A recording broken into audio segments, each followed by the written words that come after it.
भक्तों, ओम नमः शिवाय, श्री शिवाय नमस्तुभ्यम, जय श्री महाकाल। जी हाँ भक्तों, आप सबको भी पता है कि कल 25 जनवरी को स्नान दान पूर्णिमा का महापर्व आ गया है। जी हाँ भक्तों, स्नान दान पूर्णिमा जो कि हिंदू धर्म में और सनातन धर्म में बहुत ही बड़ा त्योहार माना जाता है।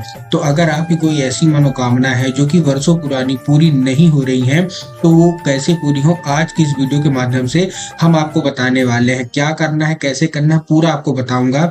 स्नान दान पूर्णिमा पूज्य गुरुदेव कहते हैं कि जितना महत्व प्रदोष के दिन का होता है, जितना महत्व मकर संक्रांति के दिन का होता है, जितना महत्व सोमवार की अष्टमी के दिन का होता है, उतना ही महत्व स्नान दान पूर्णिमा का भी होता है।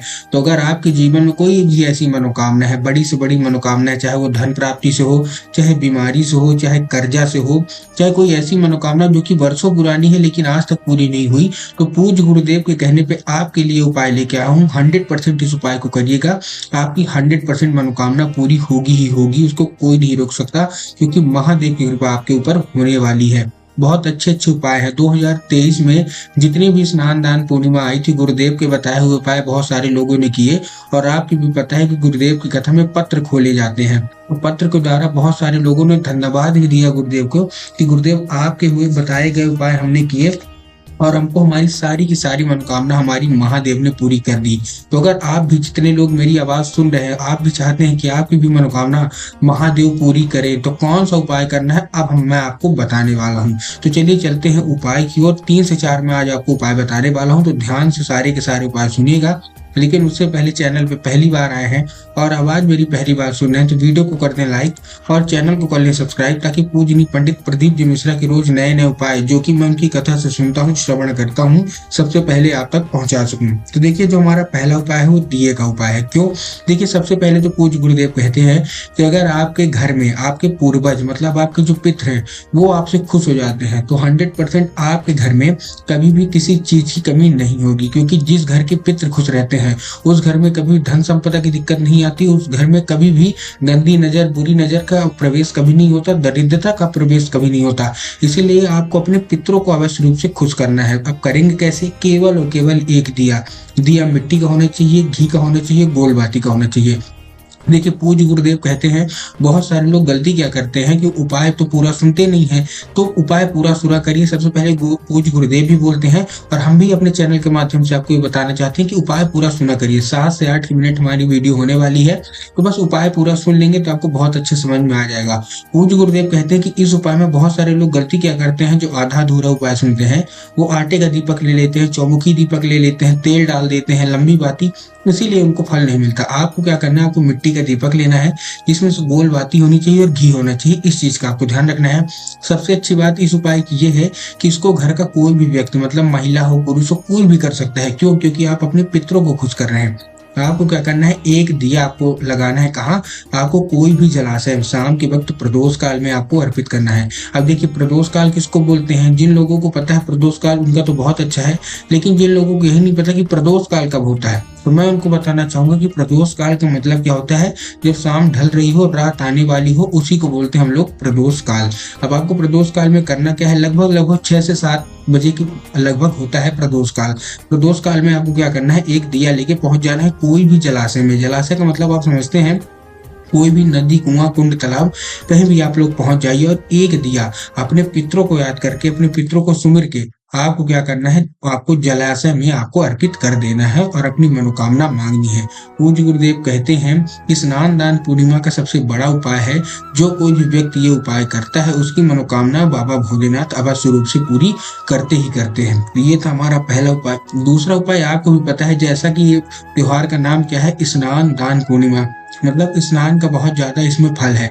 तो स्नान, बहुत सारे लोग गंगा जी जाके स्नान करते हैं, तो जो लोग गंगा नहीं पहुंच सकते उनके लिए उपाय लेके आया हूँ। आपको करना क्या है, आपको एक लेना है तुलसी की डंडी। क्या लेना है? आपको लेना है एक तुलसी की डंडी, और जिस भी पानी से, जिस भी जल से आप स्नान करते हैं, उसी तुलसी की डंडी को आपको उसी में फेर लेना है। अगर आप बाल्टी से स्नान करते हैं, अगर आप टब से स्नान करते हैं, तो जहाँ जल है उसी में आपको तुलसी की डंडी को फेर देना है और हटा देना है। देखिए, एक चीज का आपको ध्यान रखना है। पहली बात तो तुलसी की डंडी है, पानी में डालना नहीं है, केवल घुमाना है। और ऊपर जैसे घुमाने के बाद उसको फेंकना नहीं है, उसको रखना कहाँ है, जहाँ आपका पूजा घर है ना, आपको वहां रख देना है। ठीक, रखने के बाद आपको उसी जल से, जो आपने घुमाया है, उसी जल से आपको प्रेम पूर्वक स्नान कर लेना है। पूज्य गुरुदेव कहते हैं कि ये स्नान गंगा स्नान के बराबर है, क्योंकि माता तुलसी की कृपा उसमें हुई है, महादेव की कृपा उसमें हुई है। और ये अगर कर लेते हैं तो आपके द्वारा हुए अनजाने में जो कोई भी पाप होंगे वो सारे के सारे दूर हो जाते हैं और आपका जीवन सुखमय गुजरता है। ये था हमारा दूसरा उपाय। ठीक, अब हम बात करते हैं धन प्राप्ति के उपाय के लिए। बहुत सारे लोगों के ये प्रश्न रहते हैं कि हमारे जीवन में धन की बहुत कमी है, तो धन की कमी कैसे दूर हो। अब हम उसके बारे में बात कर लेते हैं। देखिए, धन की कमी के लिए बहुत बड़ा उपाय पूज्य गुरुदेव ने बताया है, पीले चंदन का। अब करना कैसे है पीले चंदन से, ये आपको सोचने वाली बात है कि आप पीले चंदन से उपाय करेंगे कैसे। अब ध्यान से सुनते रहिएगा जो मैं आपको बता रहा हूँ। आपको लेना है पीला चंदन, ये जाके शिव मंदिर में करना है। क्या करना है, आपको लेना है पीला चंदन। पीला चंदन आपने ले लिया, पीला चंदन लेने के बाद आपको क्या करना है, पहुंच जाना है शिव मंदिर। बहुत सारे लोग यहाँ तक ये भी गलती करते हैं कि लाल चंदन ले लेते हैं, या लाल चंदन के अलावा सफेद चंदन ले लेते हैं। तो पूज्य गुरुदेव ने साफ साफ बोला है कि आपको लाल चंदन ही चाहिए। ठीक ना, आपने लाल चंदन ले लिया। लाल चंदन के बाद क्या, आपने क्या किया, लाल चंदन नहीं लेना है, आपने पीला चंदन लेना है। ठीक ना, मैं गलती से बोल दिया, आपको क्या लेना है, आपको पीला चंदन लेना है। ठीक, पीला चंदन आप लेके आप कहाँ पहुंच जाना है, शिव मंदिर। शिव मंदिर पहुंचने के बाद देखिए 5-6 जगह आपको लगाना है। कहाँ कहाँ लगाना है, सबसे पहले आपको लगाना है शिव जी पे, मतलब शिवलिंग जो है वहां आपको लगाना है। उसके बाद आपको कहाँ लगाना है, भगवान गणेश में लगाना है।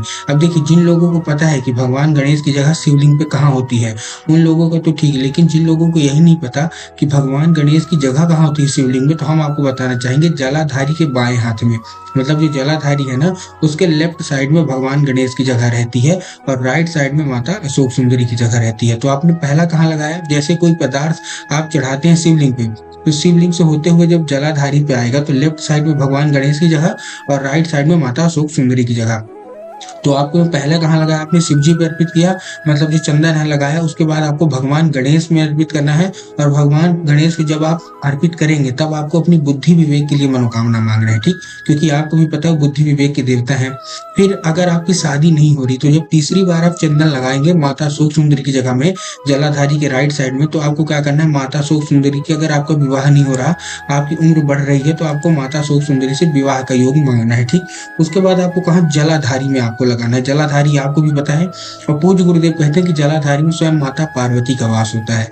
और अगर माता पार्वती आपसे खुश हो गई तो जो हमारे भगवान भोलेनाथ वो 100% आपसे खुश होंगे ही होंगे, वहां लगाना है। लास्ट में आपको नंदी के सींग होते हैं, देखिए नंदी के और कहीं मत लगाइएगा, नंदी की जो 2 सींग है आपको वहां लगाना है। पूज्य गुरुदेव कहते हैं कि जो कोई भी व्यक्ति ये 5 जगह पीला चंदन अपने एक उंगली से लगा देता है और अपनी मनोकामना मांगता है, तो वर्षों पुरानी मनोकामना जो कि उसको आज तक पूरी नहीं हुई है, केवल और केवल ये उपाय करने से उसकी सारी की सारी मनोकामना पूरी हो जाती है। तो उम्मीद करता हूँ आज के उपाय आपको समझ में आ गए होंगे। उपाय अच्छे लगे हो तो कमेंट बॉक्स में हर हर महादेव अवश्य रूप से लिख दे, और वीडियो को लाइक करके चैनल को सब्सक्राइब जरूर कर लें।